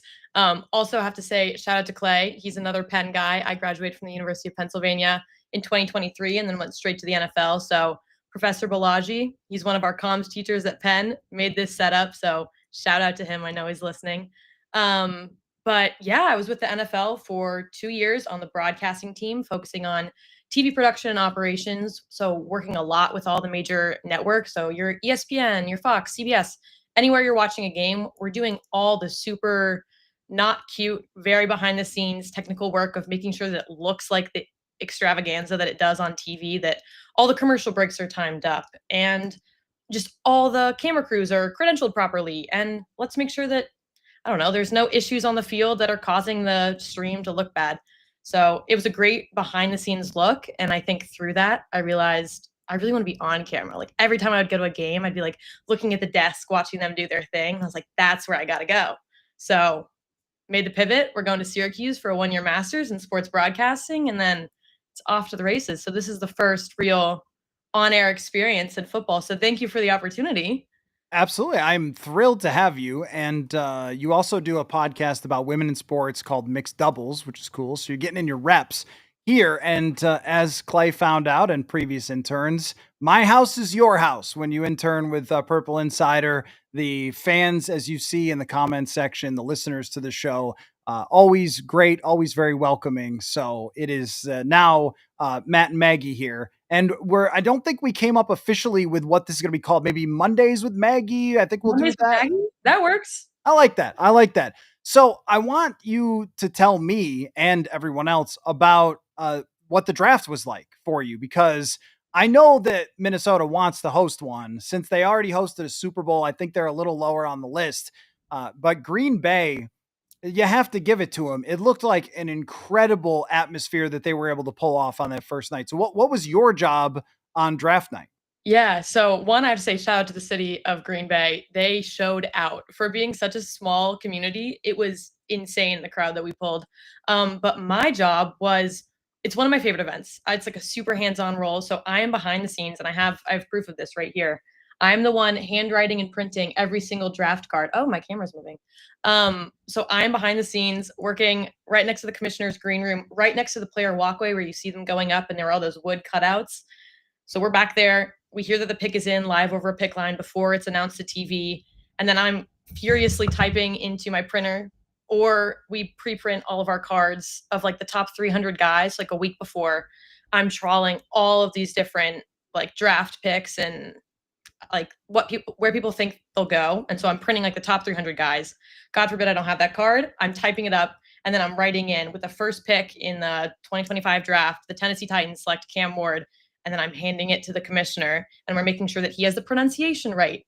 And that like there's no questions as to is the school the correct way or is the position written the right way? Like we don't want to mess up people's position and payment. So it's super you're dialed. You are like in it from the moment that show starts. But it was so cool. Great experience. That does sound cool. And I have only been near the commissioner once. We just interviewed him for whatever when US Bank Stadium, I think it was like one of my first days on the job. US Bank Stadium was opening and he was there. And that's really the only time that I've talked to him or been in a scrum with him. Certainly has a presence to the man. And I do respect that Raj has welcomed the booing, that he's like played into it now and he kind of loves it. And he does a good job with that. But I think people don't realize, I didn't realize until you said it, just how much goes into making sure that happens right. Because the commissioner does not want to botch somebody's name and go up there because then the entire fan base will hate him for it. Everybody will, awful announcing will put it on there. Commissioner screws up somebody's name. And to have that, I also remember the draft where Justin Jefferson was taken, where Raj was in his basement. And to have these events now, I think there's even more appreciation from fans, the energy that it brings. And it is crazy just about how under Roger Goodell, the NFL has taken so many steps forward. I mean, I remember it wasn't that long ago, and you'll get used to old man me, but it wasn't that long ago that games were blacked out on television. And you had to like listen to the radio to the game, or some local business had to buy up all the remaining tickets. And now we can watch any game anytime. The draft used to be held in like a ballroom or something, and now it's in Green Bay with millions of people there, or whatever, hundreds of thousands of people. But when you're saying that Green Bay, like they showed out, they did. But what'd you find it out to do in Green Bay? Did you have a great time going to the 7 local places there? So so listen, I have to preface this by saying we were super busy. We didn't have that much time to just like see the place, but I will say really cool is that the stadium is quite literally in the middle of a neighborhood. We're driving up and one we had like a team minivan, which I thought was hilarious. So we're driving up in the team minivan and you're just all of a sudden in a neighborhood and people have rented out their houses. They have their garages thrown open and they're all decorated with like Packers gear and it's like man cave to the extreme and they're like renting out their lawns for parking for tailgating and then bam, there's the stadium. So people are just like coming from their homes into the stadium to watch this event. And I'm sure it's like that for games as well. And it's such a historic place. That was super cool. Food wise, vibe wise, a little sleepy, like definitely had some. I thank you, Aaron. I did eat cheese curds. Am I lactose intolerant? Yes, but I had to do it because it's part of the experience. You did have to do it. Yeah, you have to deal with whatever stomach ache came with that, which Yeah. also kind of comes with all Wisconsin food, no matter what you do. I will say though, if you're into certain things, which I am, cheese, meats, and so forth, several of the best meals of my life have come on trips to Green Bay. So I appreciate them. And what I usually do when I go there is I will park in a neighborhood and walk with the hordes of fans just because I think it's cool to walk up to Lambeau. And no matter how much Vikings fans hate the Packers, they all drive 4 hours down there and go sit in those ice cold seats because they know it's cool, that it's Lambeau and it's historic. And there's something just like with Fenway Park, old Yankee Stadium, you walk up to it and you're just like, wow. If you love sports, it just blows your mind. You are in awe. So it's pretty cool. I'm glad you got to do that. But you also have some topics that you have put together for your first Mondays with Maggie. So what is on your mind for this evening? I do. So we kind of hit off the first one, which is like an introduction and a who am I? Why should you care when I open my mouth? I feel like we kind of hit that, and I'm sure we'll learn more as it goes on. The second one is my rookie fun fact. And let me give you some background on this one. So the Vikings digital team did an Instagram video where they asked all the rookies coming in, what's one of your fun facts? I gave them a little mini mic, and some of them were like, I can speak another language. I'm a singer. Ben Yurasek, undrafted free agent from Georgia, said his grandfather was the inventor of the baby carrot. And that really stuck out to me as quite a quirky fun fact. And also, I have to say, I'm anti baby carrot. So, like, respect to the What? man for doing that. Have you ever had a baby carrot that was as flavorful as a big carrot? They're always slimy. What are they putting in that bag? You know what I'm saying? Okay, that's fair. But my problem in life is that I eat way too much Taco Bell, way too much pizza. I had pizza tonight. And one of the things that I can treat as like almost if it's chips when I'm watching TV is baby carrots. So I will just grab a bag at the store to say, yes, I ate some form of vegetable, and rip open a bag and just munch on them like they're chips. And if you tell yourself that they're chips, it works. But okay, I think that's fair. Also disrespectful to Ben Yurasek, new Minnesota Vikings tight end. And if he wins the job, I don't know how we're going to deal with that conflict now between you two. But there also here's the real funny thing is that the guy who's related to the person who invented the baby carrot, which is also, I don't know if people watch as religiously as I do Curb Your Enthusiasm, but there's a storyline with a guy who invented the Cobb salad that is absolutely hilarious. So that just reminded me of that. But the Vikings had a guy as their third tight end, Johnny Munt, whose family was one of the biggest peanut producers in the country. Like Modesto Nuts, I think, in Modesto, California. Yeah. So we go from the guy whose family made the nuts to the guy whose family made the baby carrots. I'm sure there was some sort of other point you had here, but I mean, this is extremely bizarre. There was, but I just had to highlight that because I thought it was hilarious and, like, could not have predicted. So anyway, that prompted me to think about my rookie fun fact since I am a rookie on this show. And my rookie fun fact is that I was, as I was showing you previously, the first overall pick in the 2024 NFL draft. Maggie Robinson was drafted to the Chicago Bears as a quarterback. And I was also the top 3 draft picks because we run through our camera angles, and so they have to test what the walk looks like when you're sitting in the player green room, all the way up the walkway. Mhm. You come out on stage, you hold up some random person's jacket, and you high five someone who's standing as the commissioner. Someone videoed it last year, and it went completely viral. Like Overtime picked it up. It was so funny. But I bring this up to say, I feel like I would have been a more willing participant on the Chicago Bears than Caleb Williams at this very Ooh. moment, and I'm just gonna like let that sit. Hey, I don't blame him for wanting to be a Minnesota Viking instead. Justin Jefferson is here, Kevin O'Connell is here, but you're right. No one has ever seemed more unhappy to want to play for a team since Eli Manning said, "Trade me to the New York Giants." But that is such a cool experience that you got to do. So, do you have a video of you going down the tunnel? I do. It's on TikTok, it's on Instagram. Yeah, someone picked it up, and then Overtime also picked up like 2 million views. Oh wow. Yeah, I can send it to you after. We can get it sent around. But really funny. I'm trying not to laugh, so I have this really deadpan look on my face. And yeah, I just kind of picked up a lot of steam. The comments are hilarious. They're like, "Oh, I heard she got a good 40 time," or "Heard her 3-cone drill was a little slow," but like so funny. People were coming out of nowhere with comments. Well, if it was this year, Mel Kiper wouldn't have talked about you. He would have just spent the entire time like, yeah, okay, Maggie's the number one pick, but where is Shadur Sanders?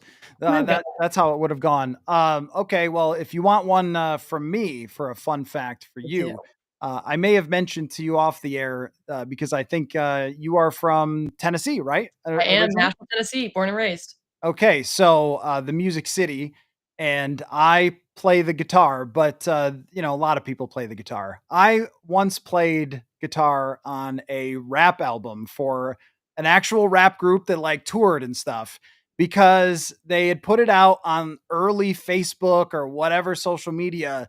Like, hey, we really need a guitar part from somebody. And I had followed them and listened to their music, and I was just like, hey, I'll try it. So I took a very small at the time, like laptop microphone and got my guitar, got the beat from them, made the part. They liked it. And so then they emailed me back them playing it live and them playing it on their album. And I was like, I did it. They didn't give me any money for it, but I'm on a real playing guitar on a real rap album somewhere. That's That's so awesome. I'm You gotta sure you send could that dig to up me. on the internet. Yeah, Oh, yeah, there's I my need to fun see that. fact. Wow, okay, add that to the resume. That can be, like, in your special interest at the bottom, really. That's a good one. I Yeah, that's I not what I mean, would've predicted. it's not generally the genre that is thought of with football podcasters as being also rap album musicians, but here we are. I I like that. love it. Okay, well, to keep on theme with music, Music City, I was going through the Vikings roster and looking at all their rookies that they signed, and one guy stood out to me, and for probably not the reason you're thinking, but I wanna talk about him. So, it's Alex Williams, and he is kind of a Tennessee guy, so he started at Ohio State, and this man has been playing college football for 7 years. He's been in the circuit. He's been milking the COVID years and the red shirts and everything. He's older than me at this point. That's crazy. But he started at Ohio State and then he went to Vanderbilt from 2020, 2022. In the middle of that, somehow, I don't really know how, he fell off a little bit and gave up his roster spot.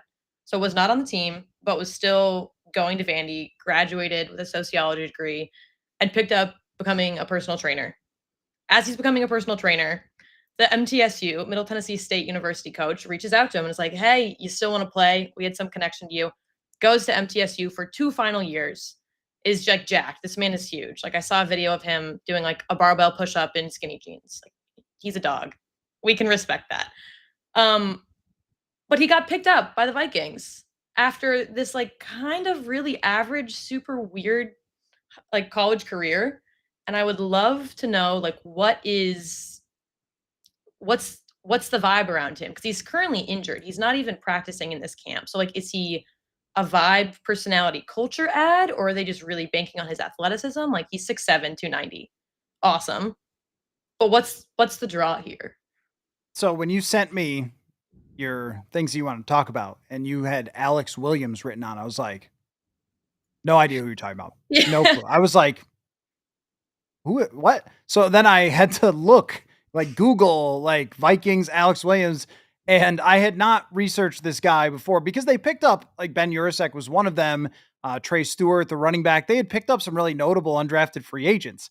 And so I just overlooked Alex Williams. This man has only played actual football games in the years 2019, in which he played 65 snaps, Mhm. 2021. Like, what were we doing? Purple Insider didn't exist when this guy started college. 2021, where he played 174 snaps, and Middle Tennessee last year, he played 193. He has 13 career pressures and 1 sack, is what's listed on PFF. And somehow he is on the Vikings roster. I am absolutely captivated by this, but this, Maggie, is one of my favorite parts of covering a single team. Because when you cover the entire NFL, as many podcasts do, you sort of skim over the top. Like, you know, their starters and you know their coaches and probably their general managers. And maybe if you Google it, you can look at some of their depth. And if you're really, really into it, you could be like, you know, I like their third wide receiver because you're a fantasy freak. But when you do just one team, it's everybody's story all the time. So through the years, we've had tons of them. And just before, after you had sent me, I was going over this, telling my wife about this player. And we were talking about how crazy the COVID years have made it. So our guys are coming out and they can like rent cars and they have mortgages and 4 kids or something. Like, I'm a rookie in the NFL. And I was telling her the story of a guy named Nick Truesdell, Okay. who had been, I think, a MAC player, you know, one of those schools, Bowling Green or something like that. And then he had been done with football and went to 3 different arena leagues and the CFL, and had, I think, I don't want to like say the wrong thing. I think he had like a run in with the law or two. Okay. And then he just showed up at Vikings camp as an undrafted free agent, and people were tweeting out his highlights from indoor football, being like, you know, I think the Vikings got a real one here. And it's like, what is going on? How is it? There are players from like Alabama who are sitting at home being like, really? Like Yeah. the other edge rusher outside of this guy, I think he's more of a D line. The Mhm. other edge rusher they picked up had like 7 sacks for Georgia, undrafted free agent. And then there's like this guy. And Yeah. you know what though? It would not be the craziest story of all time in football, because there's a few of these instances, like Antonio Gates, who's a basketball player and shows up, becomes one of the great tight ends. And if you really want to go back, another old man thing, but like Christian Okoye had never played football before. He was I think a track runner and discus thrower, and Okay. then became like one of the great running backs for maybe like 3 or 4 years after playing no college football. I think maybe 1 year of college football or something, never in his life. So Alex Williams, let's find out. I guess most interesting stories of camp. This athletic freak show who's Yeah. barely ever played football. Let's go. That's a great Yeah. find by you. Thank you. Thank you. I'm just so intrigued. Like he blew out his Achilles at MTSU. So like how are they making the decision to keep or cut him is my question. Like what is this based on? Is this based on like potential and like, oh, we think he could be really good and like you can't teach athleticism and strength necessarily, but I don't know. So I'm intrigued. I'm going to keep an eye out for him. He's a sneaky one. Yeah, I didn't realize that he had blown out his Achilles too. So when is he supposed to, I if he did it last be- year, when is he going to I play? don't know. This is an this needs to be asked about. Like this why what is this person? Yeah. But maybe they see him as somebody that over a year they can develop some skills and freakish. They had a guy, an international player, Sammy's Reyes, who had played basketball at Hawaii, I think. Wow. And they again, like this is what makes this so great. There's just so many random people. They had and his athletic profile. I'm sure you've seen like those. The NFL created it's what is it IQ, and it's got like numbers Mhm. on if this guy, there's one called relative athletic score that's the same story. It was like a 99th percentile across the board for his athletic gifts. And he would jump so high to drop the football It was crazy. Moritz Boehringer was the same way. They drafted him off of like German YouTube. I'm not even joking. I'm not even joking. And he was like a sixth round pick off of YouTube, and Yeah. he couldn't catch the ball at all. But you never know. The guy from the Eagles, their left tackle, I mean, he was a rugby player and then came Jordan over. So Mailata? yeah, Yeah. right. He had never played NFL football before, right? I don't think so. Australia, I think, was the Yeah. pickup. Australia, I believe, yeah.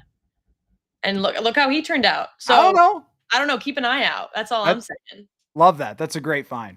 Thank you. Real quick, I got an ad read that I have to do. I cannot forget to do the ad reads. That is actually, I didn't even tell you that's part of your job. Is Okay. to tell me to not forget about the ad reads. Usually that's the chat's job, but they failed today. Um, So let me tell you about our sponsor. And if you notice I got the hat on all the time, well, maybe you're a hat guy too, because maybe you're trying to cover up some of that hair loss. And if that is the case, I got something for you. It is called Hims. If you have lost your hair, it doesn't mean you can't find it again. Try Hims Hair Loss Solutions, and you'll be joining hundreds of thousands of subscribers who have found their hair again. Hims makes treating hair loss very simple and clinically proven. And you can regrow hair by choosing a personalized, whether it's chewable or spray or serum treatments that can help you get your hair back in the best way that works for you. The process is simple and 100% online. So start your free online visit today at hims.com/purple insider. That's HIMS.com/purple insider for your personalized hair loss treatment options. Again, hims.com/purple insider. Okay. Back to the show. all right. So to kick off my next point, we were kind of dabbling in international waters. We're going to go back internationally and look at the schedule, specifically weeks 4 through 6, to look at this 2-week Euro tour that the Vikings will be on. This is crazy. I was until like now, I was like, oh, this feels like a long time to be there. I didn't know this was the first time ever that a team will be there for 2 weeks straight. I think this is personally a good thing because I think if you go for one game, you kind of get adjusted, but you're sleep deprived and jet lagged, weird food, different atmosphere. 2 weeks you can settle in. You have a 2-week trip to Europe, you're immersed. You are there. You know what I'm saying? I think they could use this to their benefit. And I know you've talked about it before. This is nothing new, but the fact that they're both neutral site games, like, all right, it's anyone's at that point. Like, who knows?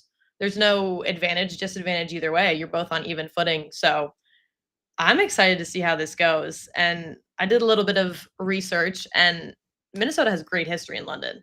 They've won all their games. So, I mean, let the chips fall where they may, but it's looking pretty promising if we could look back at their history. And the first team to ever play in Dublin was actually Pittsburgh as well. So this Pittsburgh rematch is kind of interesting. I don't know if that was intentional by our schedule makers, but this tie-in to Pittsburgh playing there and then Minnesota staying over for a second week. I'm excited to watch this. Well, from the interview that I heard with Mike North is the guy's name, right? Yeah, he's one of my bosses, VP of Yeah. So broadcast scheduling. Yep. right. So he was on Ross Tucker's podcast, and he Mhm. was saying that the Vikings were not only willing, that Roger Goodell had asked him, like, do you think the Vikings would do 2 games? And he thought, no No. way. They're not Yeah. going to want to pack up the whole organization for 2 weeks. But he said they were eager to do it. And I think there's a few things there. Number one, they understand that their international audience is growing. Yeah. And I'm hoping on this podcast that our international audience grows with it. But I think the Wilfs know that their brand overseas is doing very well. They've had success over there, but also Kevin O'Connell knows that there's two different advantages.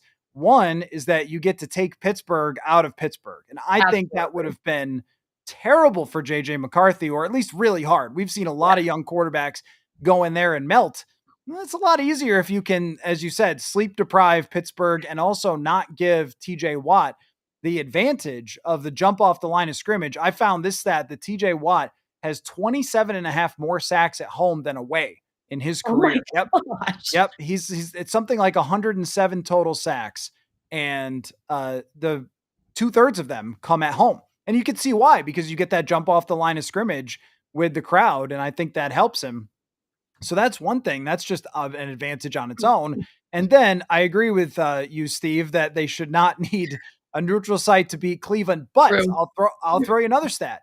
If I remember this correctly, Cleveland maybe last year was 7th in defense at home and 32nd on the road. I mean, so there is a difference when Myles Garrett and TJ Watt play for these teams, and things can be a little bit random, but normally the better team has won in London most of the time. So that's not always the case. Like last year, Cleveland beat Baltimore. Like I think it's even less random if you're talking about a team with a big gap uh, because they've got the circumstance, everything else. The preparation can't be the same. So it's kind of like a Thursday night game where normally the better team just wins talent wise because it's not like there's a whole lot of scheming extra that can really do with the circus that is. Here's a question for you though, Maggie. Mhm. Do you think that this is old Raj, your former boss, Raj? I call him Raj. I don't Commissioner, know. I don't know what you formal call him. terms here.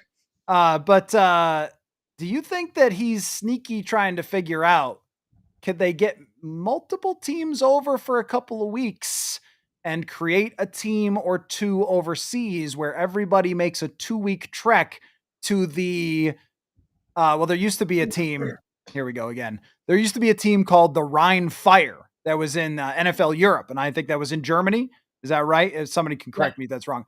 But maybe it's they bring back the Rhine Fire and they're an NFL team, and London gets an NFL team, and oh look, the Vikings were able to come over and play there. Do you think that Raj is opening the door for two franchises overseas, and that the Vikings are going to be his proof that it's not that big of a deal for teams to fly over, play those two teams, come back and get their bye week?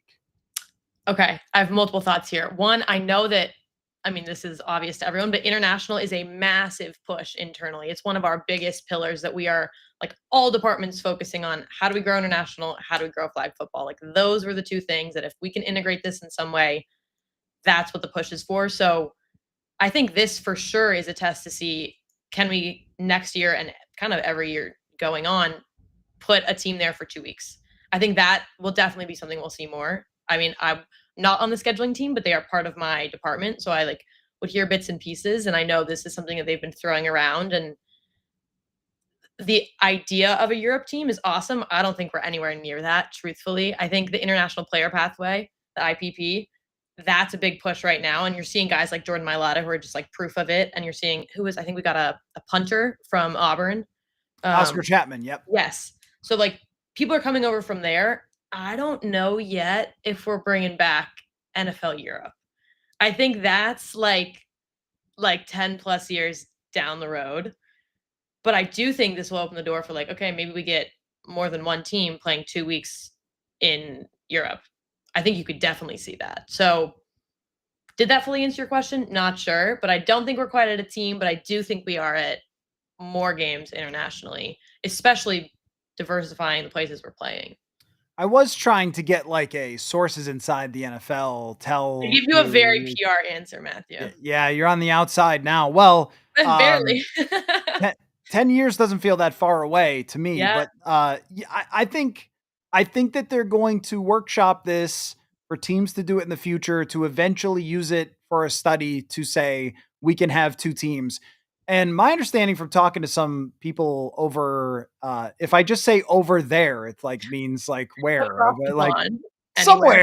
somewhere. I've talked to sources somewhere that weren't in America. No, I Super I vague. was I was on I was on a UK podcast the other day, Okay. and the host was telling me that Germany is blowing up with fandom for the NFL, Yes. and that the Germany game was even more like fans understanding the game and locked in, whereas England right now is kind of like just starting to get it. But Yeah, you do the man on the street and you ask everybody like what a touchback is, maybe not going to get the most clear answers. yeah, So I think that there is a very real possibility that they are test casing this for teams to take turns flying over, play the team in Germany, play the team in London, then fly back and get your bye week. And if this works for the Vikings, well, they go 2-0, they have a great time, yeah, their operation works out well, then I think your boy Raj and your boy Mike North making the schedule could come up with two more teams for the NFL. And I don't love expansion in really any league, yeah. but I mean, I think this is where it's been headed for a really long time. Yeah. I mean, I know when they build the schedule, they always look at like rest discrepancy. And I'm sure there is a massive rest discrepancy when you have a team abroad for 2 weeks, which is like why they have that bye. But then they're coming out of the bye going straight into Philly. Mhm. So it's not like they have that much time to recover. But something Mike would always talk about was how some teams would complain about having like what they thought was a really hard schedule. They'd be flying across the country, limited rest, and then they would go and win all their games. And so the data would always point to like, well, you're still winning your games.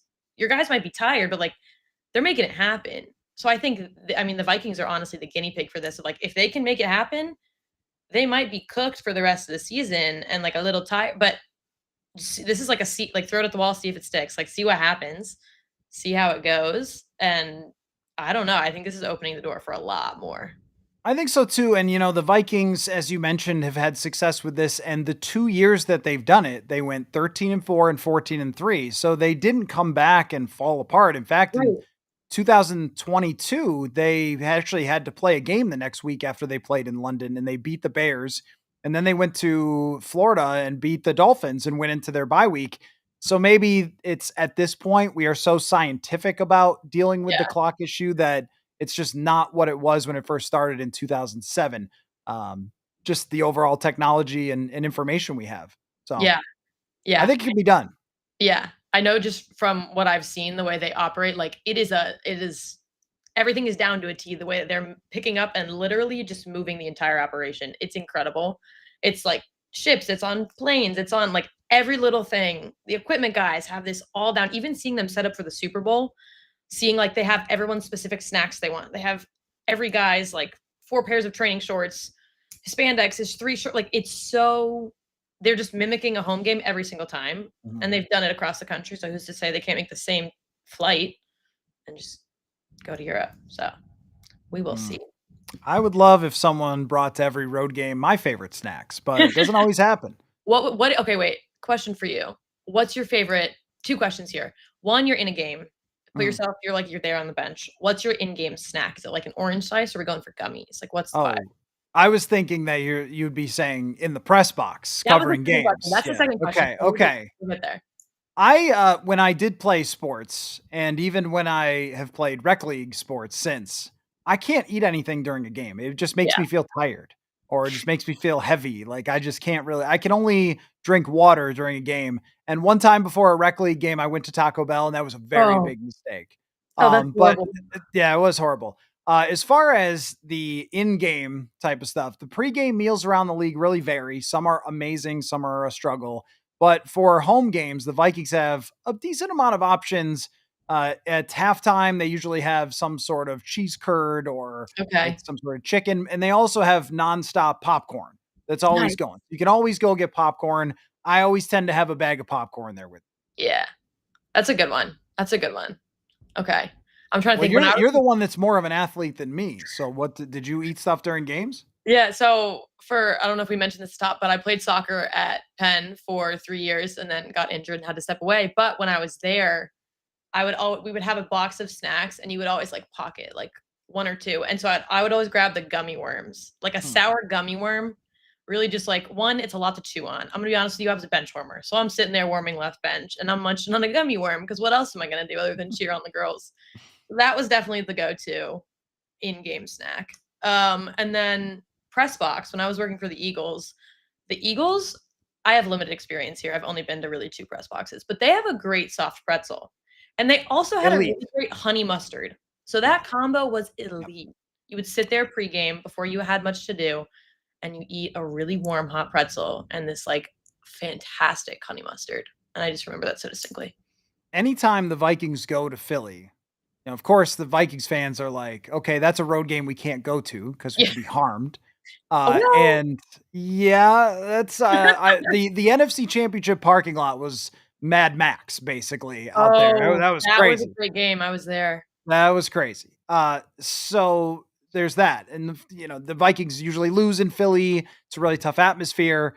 But as far as the pregame meal and the pretzels and everything set up, they're in my top three. I think All Philadelphia right. for food. So you really lucked out when you had a I chance to be did. there. The pretzel is absolutely fantastic. I would put it right up against Green Bay with you can always get some sort of sausage before the game. And Okay. if you're, win in Rome. Yeah, they didn't hit us with that pre-draft sausage, but maybe if I go back for a game at Lambeau, then I can try a brat. That will be the funniest sentence of your first appearance Definitely on will. the show. That's for sure. Don't clip that. All right, let's go on to the last and final point that I have to talk about and quickly move past that. So, the topic of today that we are finishing this out with is not Vikings related, but something that I've been thinking about, and it's Aaron Rodgers. Let's speculate. Let's play the game. We've been playing the game for months now, but everyone thinks he's going to the Steelers.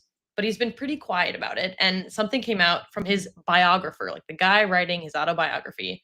And he was like, kind of said, I think he's going to the Steelers. I can't guarantee it. And I think he's probably going to miss part of mandatory minicamp due to personal reasons. Last year, his personal reasons were traveling to Egypt and just like vibing out, which is it's on brand for him, like that's what he's going to do. I'm just wondering, like, the Steelers don't seem to be too pressed, like, whether they get him or not, which is kind of shocking because they have a hilarious quarterback room with Mason Rudolph as their first guy. Mhm. I'm sorry. We didn't see much of him at Tennessee. He doesn't he's got a lot to prove. And then Skylar Thompson, who genuinely I had to look up, did not know who he was. Backup at the Dolphins, played a little bit behind Tua and then got injured. And then Will Howard. I'm a Will Howard fan. I met him at the Combine because we do a lot of work with ESPN there to get like their shots and make sure they have everything for draft night. He's going to be number one in vibes. Great guy. Sense of humor. He's goofy. Like, he's a vibe guy in that room. But he's a rookie and he was a pretty low draft pick. So, like, why are the Steelers so nonchalant about this? Like, is Aaron Rodgers continuing to play? I have so many questions and I would love to get your perspective. Well, the best part of that was when you said that it's not Vikings related at all and then said Aaron Rodgers, because thank God. Well, I mean, that was a 2-week nightmare for us to talk about because yeah. nobody wanted it at all. No. I mean, that was, fan bases can be split on things, even like Sam Darnold, do you bring him back? And it was probably 80-20 that 80% wanted to go JJ McCarthy, but there were still people who were making that argument. Nobody was making the Aaron Rodgers argument. Absolutely nobody wanted him to be the Minnesota Vikings quarterback. Not just because of the rivalry and so forth. Vikings fans can put that aside if it was going to look like Brett Favre of 2009. Yeah. But Aaron Rodgers has looked like he has not enjoyed playing football in about 4 years. And also, just like Google a picture of Aaron Rodgers. He looks ancient. He looks old. He looks skinny compared to what he used to look like. I don't know what kind of cleanse he's using these days, but it's not working. And when he played against the Vikings, every time they showed him over in London, it was just like, ugh. He looked Like, miserable, man. Like, get me right? out of here. That's what I'm saying. So I feel like the only reason that the guy would still want to play football is only for his own desire for attention. Like Yeah. he's like the Michael Scott when he says like, do I need to be liked? I don't need to be liked, but I want to be liked, but I definitely need to be liked. And that's him with attention. Like, I don't need Yeah. attention, but I need to go on McAfee's show again. Like, Right. but I need to, and he went on McAfee's show one time this offseason and then just flamed the Jets and stuff where, I Yeah. mean, okay, like that's your choice, I guess. But I think the thing to do if you were trying to prove that you don't need to be in the media all the time and need attention would have just to have not gone on the show or not tried to like tell all about what the Jets, how they wronged you. Plus, Aaron Rodgers, everybody's wrong in Aaron Rodgers all the time. I think like KOC made the right decision to go with McCarthy, but I don't even think he fully understands how right it was because people like KOC think I can fix him like he did with Sam Darnold, and he can, but he can't fix that because that's No. already too far gone. But to Yeah. your point about Pittsburgh, the Vikings a couple of years ago were in a world where they were never going to be bad, but they Yeah. were never going to be good. And we just sat here, and I've been doing a lot of the 5-year stuff and thinking about a lot just how we sat here with, well, what should they do with Kirk? And are they going to win 9 games or 10 games? And it was just, you can't escape the middle. Yeah. That is the circle of hell that is the worst place to be in the NFL. And that's where the Pittsburgh Steelers are. Even as horrible as Mason Rudolph is, he'll win 8 or he'll Yeah. win 9 with It's Pittsburgh. true. And they won't draft high again. And then they'll just do it all again. They are the team I might pick last out of all teams to be right now. Because at least the horrible teams like the Saints might draft Arch Manning. Like, they're gonna be terrible, but True. that's great for them. Yeah. With Pittsburgh, don't bother. Don't bother with that. Play Skyler, whatever his name is. Lose every game you can, but they'll never do that with Mike Tomlin. So I don't know what Yeah. they're supposed to do. Yeah, I have so many thoughts about this. One, I feel like you gotta go out when you're, like, on top a little bit. When you're a professional athlete, there's a way where you really gotta be able to read the room and be like, "I could keep playing, but I should not." Because 1, my body will fail me. We already saw that. This man's Achilles popped so fast. We got 1 good shot of him running out of the tunnel, and then no memorable plays other than him busting up his Achilles. That should be a sign that, like, you've done enough. Your body is telling you to stop. You're a big enough face in the media, you can find another career. Like, you have enough money, you can go and, like, have your silent retreat for the rest of your life and live your life, and, like, that's awesome. But it doesn't seem like he's doing that. So I'm just confused on his thought process, and also the arrogance that comes with, "Oh, but I can show up whenever I want, and, like, but I'm gonna play." And to Steve's comment in the chat saying, like, "I don't think Tomlin will get along with Rodgers." I don't see that vibing well. Like, I don't think Tomlin's, like, good with arrogance and entitlement, which is what I get from Aaron Rodgers. I think he brings a lot of baggage that, like, people just don't want. I mean, we saw from the Shador Sanders thing, like, people don't want to deal with baggage and quarterbacks. We're just looking at two different ends of it. One being at the end of his time, past his prime and old, and one being in the complete opposite end. But it goes both ways. Like, I don't want to deal with your stuff. Figure it out. If Well, you could just be a good player, be a good player. I think that desperation is a pretty dangerous drug, though, in the NFL. And I think about the Atlanta Falcons giving 100 mil to a 35-year-old Kirk who ripped his Yeah. Achilles, and that was desperation. Like, their owner was old, and he was saying, like, we've got to get back in the playoffs. I got to take another shot. I think Arthur Blank's like 83, and it was very clearly a forced from the top contract because that just made no sense to give Yeah. somebody with that injury so much money. So I wouldn't be shocked if Pittsburgh talks themselves into it, because Tomlin, I know he's got contract extensions. I know he's like coach for life there, but at Mhm. some point, another one of these seasons or a really bad season, and all of a sudden the pressure is going to be on. He's Yeah. got this reputation is that he can always get a team there. And here's the thing about Rodgers. There's enough throws on tape last year where you're like, "Ooh, maybe." And Yeah. I think that they're going to do the "ooh, maybe." It's I don't know, this meme, you've probably run across it. Arrested Development, like, maybe it'll work for us. Like, Yeah. where it's just like, well, the Jets got everybody fired last year and he brought in all his friends. They were all bad, but, like, maybe it'll work for us. Right. And We could be I different. is he gonna get along with DK Metcalf, who was pretty unhappy in Ooh. Seattle? Like, I don't know.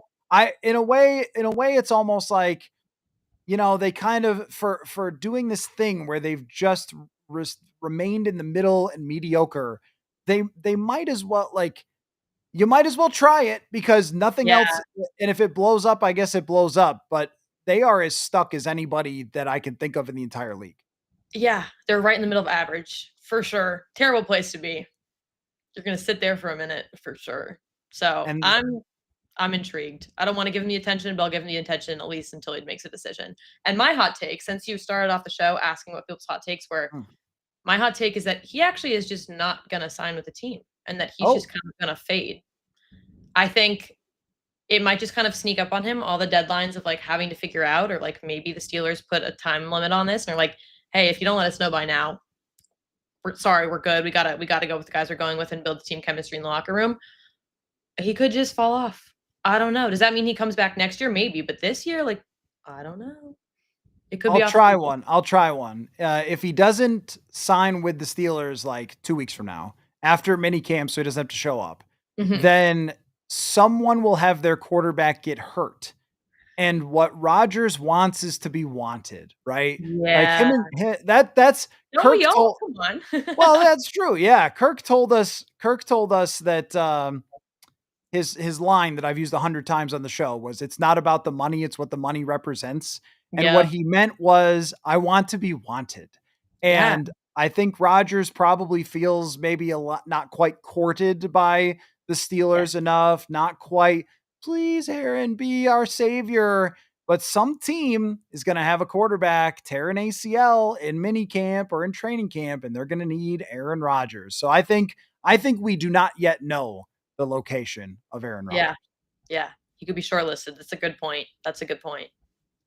Maggie Robinson, a heck of a debut. Really well Thank you. done, as Thank you. expected. And so every Monday night, you are going to be a part of this show. Very similar to where the first hour will be a chat with you guys. And then second hour, Maggie will be very prepared as she was tonight to have a lot of fun conversations. So great stuff. If people want to follow your social medias, is there a good place to direct them in Yeah. that way? Let me put it in the chat, but so my real name is Maggie Robinson with just one N, but that was taken. So on Instagram, I am at Maggie Robinson with two N's, and Oh, on Twitter, I am at Robinson Maggie. Same thing, just flipped. some form of your Some form name. of my name. I played soccer at Penn, and that could be in the bio. I'm trying to think of like identifiers. You see a blonde girl in the profile picture, probably me. There's probably Um, a lot of blonde Maggies Probably a too. lot of blonde Maggies. That's not very identifiable. But Okay, well, everybody do their best to find her in several different spellings and many locations. But thank you for your time. I'm already looking forward to next week when we can do this again. thank you so much. And wait, I got to say it. I'm already ready to say it. Football, baby. Why is it? Thank you, Maggie. Why is it that Maggie is already better at saying football than Clay? Really gonna have to look into that with Clay. That was the one failure on my part. He was a great intern, did a great job, but we never got that down fully. Okay, well, she's gonna be on every Monday. I will be back on Thursday night, unless there's any sort of breaking news and so forth, but plenty of shows going on this week as well. So thanks everybody for your time as always, and we'll catch you again. Football.